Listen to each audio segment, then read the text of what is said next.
ఎన్నికలకు ముందు ఒకరినొకరు దూషించుకున్నారు, తిట్టుకున్నారు, ఆరోపణలు, విమర్శలు చేసుకున్నారు. ఎన్నికలు అయిపోయాయి.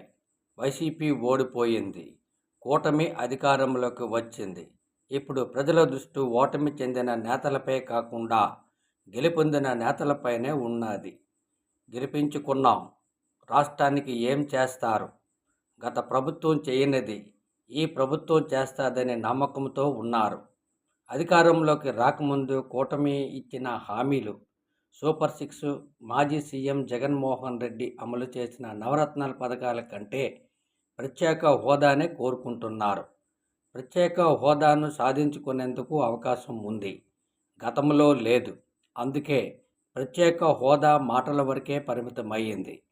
2014, 2023లో చంద్రబాబు, పవన్ కళ్యాణ్లు ప్రధాని మోడీపై విమర్శలు, ఆరోపణలు గుప్పించారు.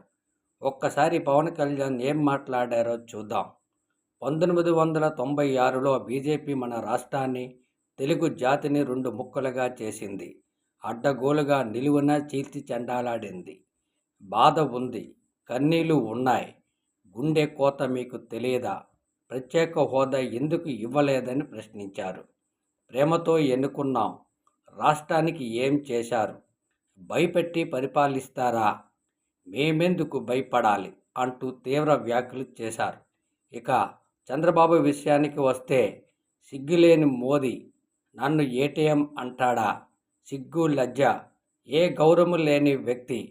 నా జీవితంలో చాలామంది వ్యక్తులను చూశాను కానీ ఇలాంటి వ్యక్తిని చూడలేదు. గ్రామంలో ఉండే చిన్న కార్యకర్త మోడీ కంటే మెరుగు తమ్ముళ్ళు అంటూ చేసిన వ్యాఖ్యలు అప్పట్లో పెద్ద దుమారమే రేపింది. సీన్ కట్ చేస్తే కాలం గిర్రున తిరిగింది. శత్రువులు ఇప్పుడు మిత్రులయ్యారు. అవకాశం లేనప్పుడు ప్రత్యేక హోదాపై ఊకదంపుడు ప్రసంగాలు చేసిన వీళ్ళిద్దరికీ ఈవీఎంల పుణ్యమా అను గోల్డెన్ ఛాన్స్ వచ్చింది. ప్రజల్లో వీళ్ళిద్దరిపై నమ్మకం ఏర్పడింది. నరేంద్ర మోదీని ఎలాగైనా ఒప్పించి రాష్ట్రానికి ప్రత్యేక హోదా తీసుకొచ్చే దమ్ము, ధైర్యం ఉందని ప్రజలు దృఢంగా నమ్ముతున్నారు.